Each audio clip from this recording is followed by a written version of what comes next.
You can begin. Hello, my name is R. Scott Newsom. I've been homeless since 2008, and I understand that there's some discussion about turning the Wapato facility into a temporary homeless shelter. I think that that would be an excellent way to use that resource. And I have an interesting perspective, because if you're homeless on the street and addiction is not your issue, and you're not a veteran, you're not escaping domestic violence, so on and so forth, if your only issue is health problems, there really are not that many resources out there. I think that we need more medical respite beds, and I think that we need more beds for the demographic of under 24 years of age.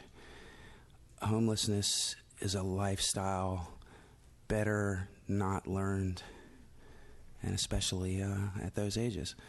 So like I said, if I could urge this board to do anything with that facility, it would be to focus on those two groups. I know so many people that are stuck out there just because, for example, me. My whole life hinges on lack of an outlet to plug in sleep apnea machine. I can't find it, not anywhere.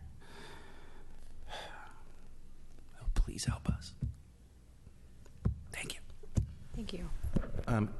Good morning, Commissioners. This is Matthew Charles Cardinale, Citizen Advocate, CEO of Smart Alec, and this week I actually accepted a position on the Board of Directors of the National Coalition for the Homeless. I have been having conversations with many of the people experiencing homelessness in Multnomah County, starting with my community, the Pearl District. Actually, we have so many homeless in our parks and sidewalks, they could make up quite a voting block, just an observation. I have been asking them about the two proposals for shelters for Terminal 1, the $100 million proposal to create a new shelter for 400 people just north of the Pearl, and for Wapato, the former jail that could be refurbished and is located in the very edges of Portland near Sauvie Island. With my nonprofit, Smart Alec, we really want low-income and homeless people's voices to be at the center of policymaking, decision-making, and democratic discourse. So I've invited Susanna Emberg, Scott Newsom, and Harriet Norowski to join us today to share their thoughts on the two proposals, what they want to see in a shelter, and as you know, we're working to remove barriers to participation in meetings like this. I think it's great that we are having a debate. I read with interest the op-ed on Wapato. I think it's better we have an open dialogue rather than sitting here like everything's zen and we deliberate through osmosis. The main concern I'm hearing about Wapato is the distance from services, from medical appointments and transit. A couple people said they'd like to take part in transforming a jail to a shelter. Scott actually said that. I don't know what type of job opportunities you all envisioned, but as a general matter, we would like to see at least 1/3 homeless participation in decision making, and that includes the boards of directors and staff of any shelters going forward. Susanna has shared with me some of her visions for a shelter, wanting to have some kind of shop where they could sell products that are handmade by people who live there, because many of them have entrepreneurial visions. As for the so-called warehouse, that term's actually kind of offensive, and I'll tell you why. The scale of shelter space that is required by our current crisis is quite large, especially if it's going to have the integrated continuum of care. There are economies of scale with large shelter, but scale can also present a challenge for things like bed bug infestations, which we were talking about. So I'm hearing concerns about that and wanting sheets to be put through a super hot cleaning cycle, making sure people aren't sleeping close together. So these are the kind of ideas that you will get by including the people who you're seeking to serve in the formulation of your programs. So people might not necessarily want to go to large shelters just because of anxiety issues, but as it gets cold, as it gets rainy, and the weather requires it, we are literally going to be saving lives.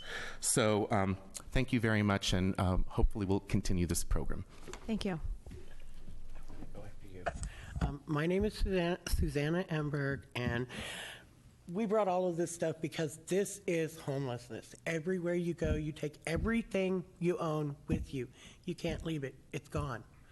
okay? I'm on the streets. I have really seriously anxiety issues. I have a lot of stuff going on in the back.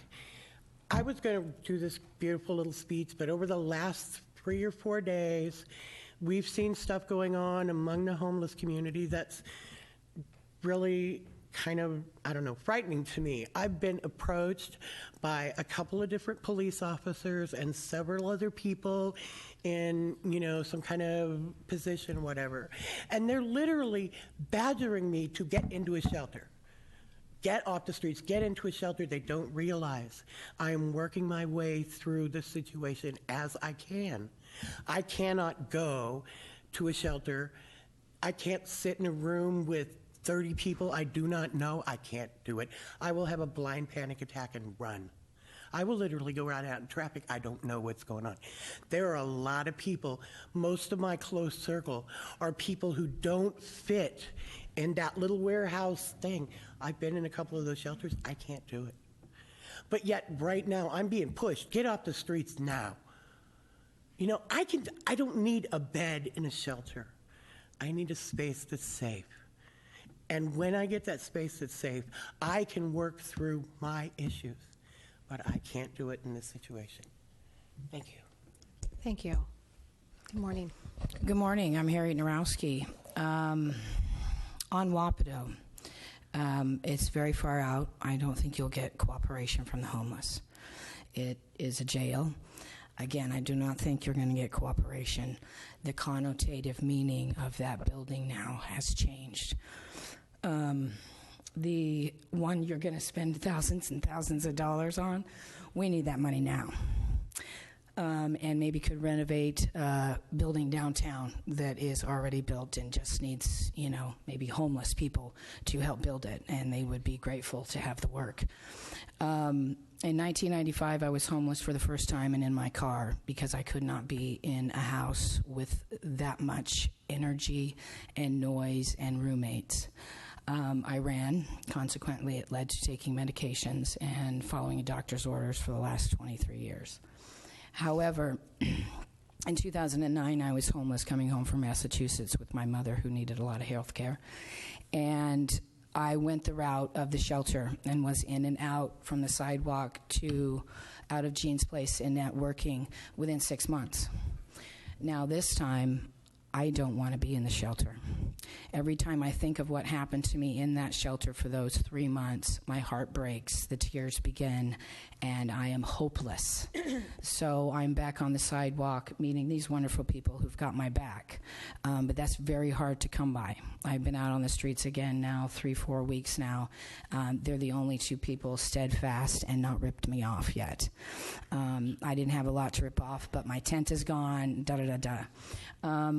The places that the homeless do set up for camping, throw a pup tent, we recently are getting moved on, just when we wanted to join their camp.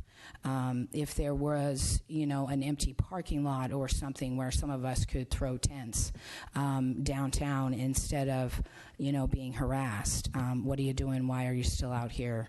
That kind of thing. And with me, everybody, including the officers, are like, what the hell are you doing out here? You look so good. You don't want to see me off my medication, sir, and you'd be putting handcuffs on me. I get enraged at the system. So thanks for your time and your consideration. There's a lot of mental health issues out there and a lot of people that do not want to be in a shelter. And I must say I grew up camping my whole life, and I love to be outside, so it does not bother me. Cement or trees, it's all the people you're with and whether there's love or not. So Mother Nature's always been kind. But you're going to have a hard time filling those spaces because the homeless don't want them. They more than likely want to be outside. If they're not already in a shelter, they don't want to be in one for the most part. People that I've talked to, they have no trust issues. Absolutely zero. And that's not just the drug addicts, the ex-cons, and the mental health issues that are out there. They have no trust with the system anymore. Thank you. Thank you.